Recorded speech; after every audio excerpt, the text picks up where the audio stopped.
What's up, YouTube? I'm Z, and this channel shows you the world through my lens. Alright.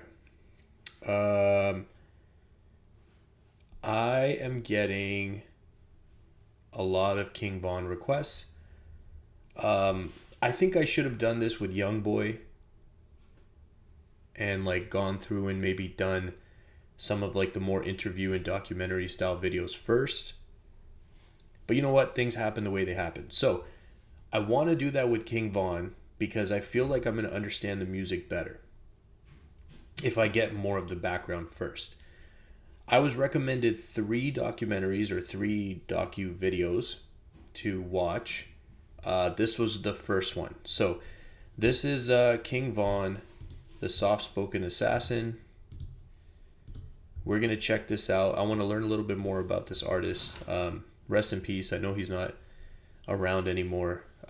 But let's find out a little bit more background so that I can get better reactions to his music, right? I'll know more. So let's check it out.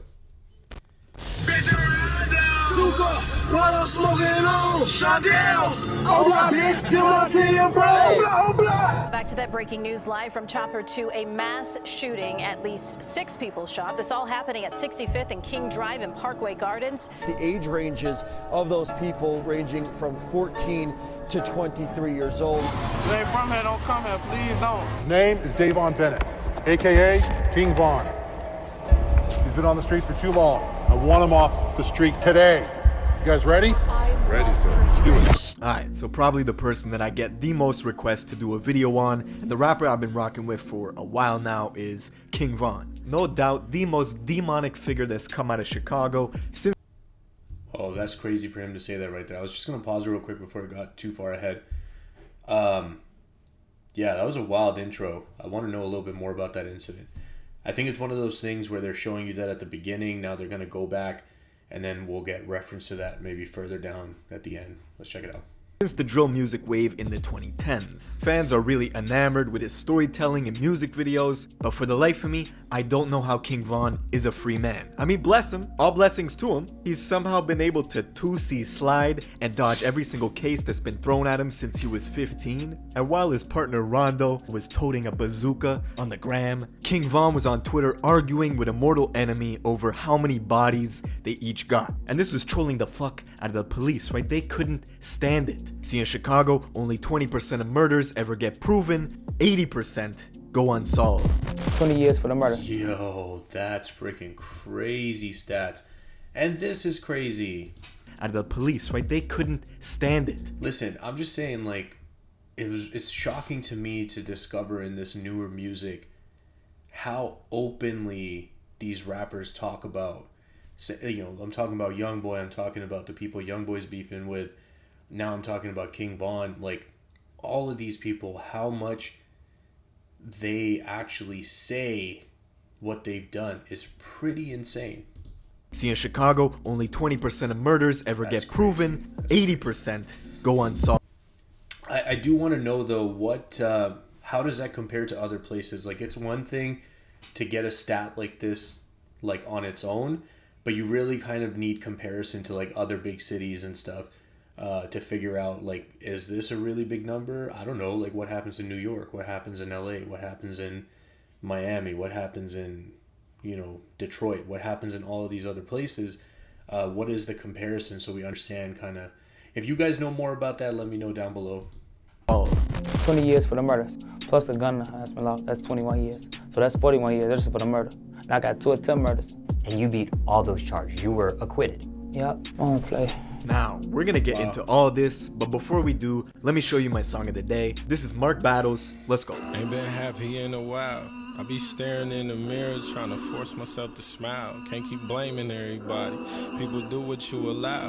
And don't ask me how I feel, cause I'm responding back with how. How the fuck I'm supposed to feel when all my friends turn they back? How the hell I'm supposed to trust when people out here setting traps? How you expecting me to grow when I can't let my money stack? How you asking for a loan knowing you can't pay me back? How you claim to really love me but you fuck? I'm curious always about these songs, like, does this person like get stuff and then they like choose it, or do those artists like pay to have their stuff plugged? Probably paid, right? In order to understand this story, we gotta go to Chicago, more specifically the Parkway Gardens in the South Side. But you probably know it as O-Block. Now, not only is this the home of Chief Keef and King Von, it's also the home of the former First Lady, Michelle Obama, who, when she looks back at her experience, says it was never as bad as it is now. The area has always been a huge war between two factions, the BDs and the GDs, and this war has been going back since at least the 90s.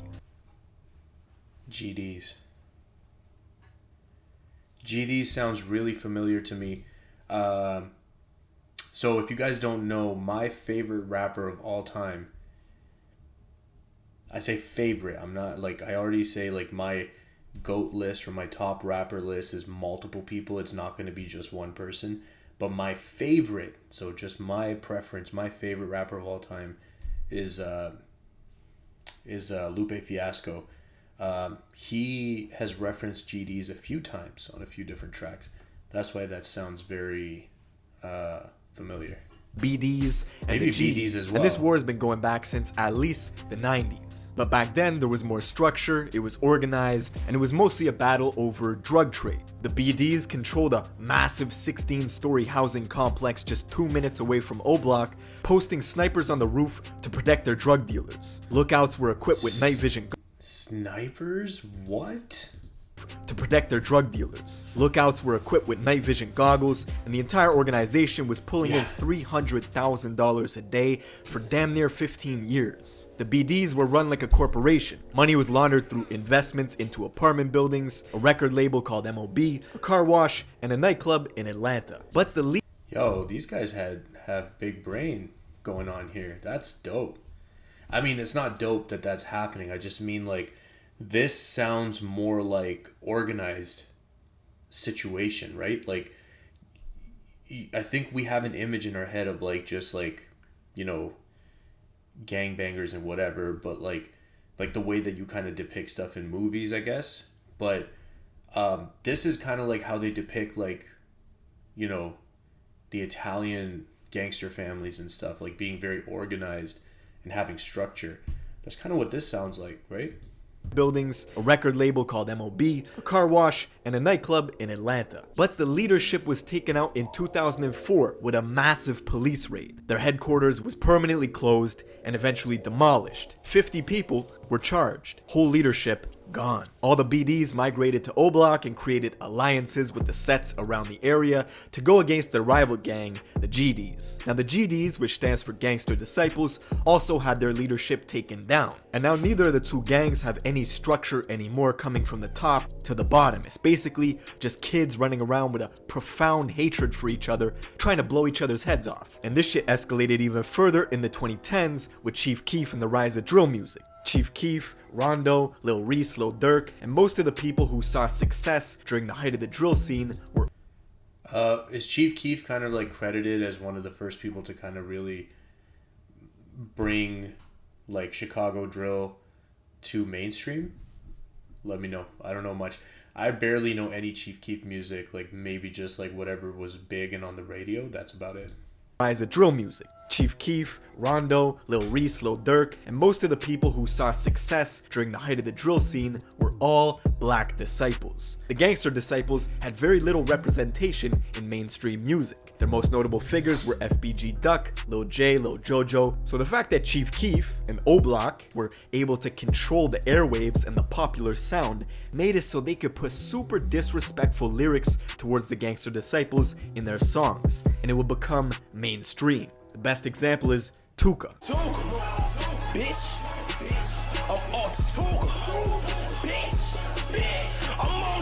Tuka's death became the focal point for a lot of violence because the gang members that killed Tuka.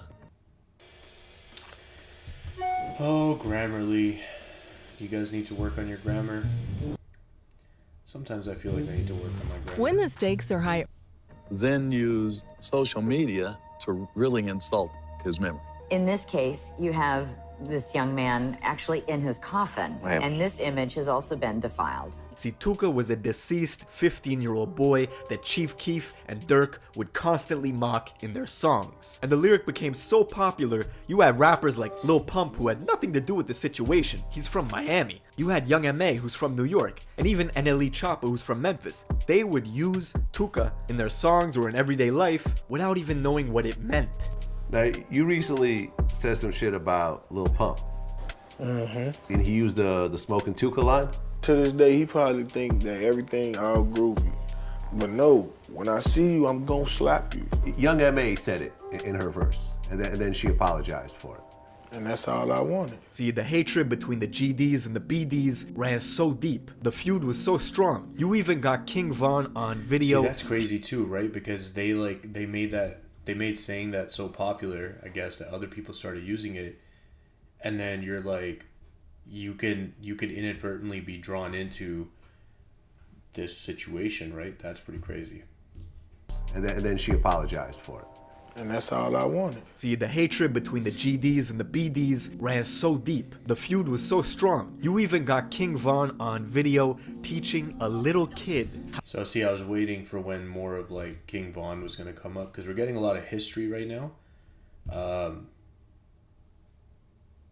Yeah, let's see what's going on. Strong. You even got King Von on video teaching a little kid how to shoot a water gun while saying F Tuka. Fuck Tuka. Fuck Tuka. Fuck Tuka. Fuck Tuka. Shoot him in his head. Boom. Fuck Tuka. Say it. Now the death of this kid Tuka spawned something that was never before seen. A 17-year-old female assassin named Jakira, who created a social media account dedicated to avenging his death. She was known to her rivals as somebody who was willing to shoot first, ask questions later. It's all over the internet. Jakira was on social media bragging about the shootings that she had done. She was proud, and she let everybody know. She was very quick to let you know that she was violent and that she was not afraid to shoot somebody. It was said Jakira was responsible for at least 15 shootings before she herself was eventually killed. Afterwards, a 4chan user hacked her Twitter and leaked DMs showing her and King Von had this weird back and forth where King Von was attempting to romance her in like a mocking way. I don't know, maybe it was real, despite the fact that they were both rival gang members. And she didn't like dudes, she liked girls. But reading the tweets and listening to his interviews, you could tell King Von is a clever, smooth talker, right? He's smooth, but he's also a goddamn demon. A blood trail seems to follow him wherever he goes. And King Von was becoming an infamous figure in the Chicago PD briefing rooms. Oh, they hated him. Police would bring him in for an armed robbery charge, possession of an illegal firearm, and they had suspicions of other stuff that they could never prove. One murder of a kid named Modell, allegedly, according to the internet detectives on Reddit, has King Von's name written all over it. It happened on a Saturday night where 24 other people were wounded across Chicago, but that wouldn't stop King Von from boasting about Modell's death on Twitter all the time. Now finally, in 2014, the police thought they had something. Von and one of his friends were at a crowded house party when a rival GD named Malcolm Stuckey was in the corner, mean mugging them. Von and them took offense, immediately left the party, came back 45 minutes later, shooting at the kid Stuckey, who was outside, along with 2 other people who tried to run. Stuckey was killed, the 2 others were wounded, and King Von and his friend were snatched up by police a couple days later. After 3.5 years, the trial finally started. It lasted a grand total of 5 days. Witnesses couldn't be located. Von kept his mouth shut for the whole 3 years, while his friend confessed to doing the shooting. So, Von beat the case, went home, and his friend got 28 years. As soon as Von was out, the dude he was always arguing with on Twitter, named Wooski, who's a gangster disciple, and his mortal enemy, was attending a funeral at the Bethlehem Star Baptist Church when all of a sudden, an AK-47 pistol, aka a Draco, was whipped out and started spraying into the crowd. Dozens of shots rang off, and Wooski was shot. Now he survived, and King Von was not responsible for this, but that does not stop him from mocking him every chance he gets on Instagram Live. He ain't been the same. He don't talk shit no more, nothing. I don't know what the fuck. Them bullets be changing the motherfucker out, man. And this is why Von's fans fuck with him, right? It's the authenticity. It's the allure of the savageness, right? That the fans like. They like that in their music. I don't think they like it in real life though. Anyways, now Von is in Atlanta making crazy music videos with dope storylines, and his channel's got 150 million views in 11 months, right? He's blowing up, and his fans are diehards, right? They're crazy. They read into everything he posts, looking for clues. Like this man posted an Insta story just trying to promote his new music video, and people were reading into how many skulls he put in his caption, like 7 skulls? That's 7 bodies. King Von has 7 bodies. It even got to the point where King Von went live on Instagram himself and said, listen, if the internet was right about the bodies people had, they would be in jail. So don't believe what anyone says. I repeat, anyone. And I'll be honest, I hope that's true. Bless him. All I know is listen, in Chicago, the clubs close at like 12, right? It doesn't go past 12 because of the violence. And I know that King Von can't go to Canada to do shows. He can't go to overseas to do shows. So it's a blessing and a curse, right? Because of his history, King Von creates this allure and this personality that people want to rock with his music, but also fucks up his business opportunities because he can't leave the country. That's pretty much it for this video. Let me know what you guys think in the comments below. Who do you want me to cover next? Make sure you subscribe with notifications on, and I'll see you in the next one. That you know what, like there was a lot of information there, but I kind of almost feel like that was like a teaser. Like I want to know more, so I was gonna do one of his songs right after this, but I think I'm gonna do the other recommended docu videos, whatever, to get a little more information. And then the next song I was gonna do is How It Go. But if you guys if we get like kind of more unanimous direction on a different one you guys want me to do first, let me know down in the comments. All right, I want to find out more. If you're still here with me, I appreciate you spending your time with me. Hope you have an awesome day, and I'll see you next time.